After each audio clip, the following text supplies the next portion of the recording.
Yamakateerera kudai so ndiyo nyaya version yacho patinoya nenyaya dzakasiyana-siyana dzinenge dzichiitika. Kana watongosvika panapa kari kekutanga zvakakosha chero wagara uri panapa kutongotanga nekulike this video nekuti nyaya yakutoitika anotori ma1. Pane guwa riri kutenderera iko zvinezvi iri kunzi the Geza effect. Pari kunzi the unconfirmed report we are receiving suggests that record 174 emergency passport have been applied today, all being top ZANU-PF officials, ministers, deputies and their families. Please take note, this is just a rumor and it's not confirmed. Mashoko ari kutenderera iko zvinezvi pari kunzi vatora mapassport vanhu vaya but pari kunzi vanhu veZANU-PF but vanhu vacho veZANU-PF vari kutaurwa nemhuri dzavo zvinhu zvinonzi zvisati zvanyatsokonfirmwa kuti zvakanyatsomira sei. Munongoziva zvinhu zvakanzi unconfirmed but zvinhu zvemuZimbabwe isusu tinongoti there can't be smoke without fire. Tikangoona pane chutsi totoziva kuti pane kuri kubvira moto wacho ndiyo the Geza effect, kureva kuti pane zvizhinji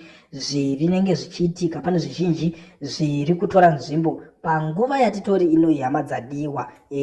So zvakakosha kuti mugare muri stay tuned kuitira kuti musajambwe nezvirongwa nenyaya dzese dziri kutenderera, nyaya dzese dziri kuitika panapa, nyaya dzese dziri kuitika munyika yekwedu, muri yeZimbabwe.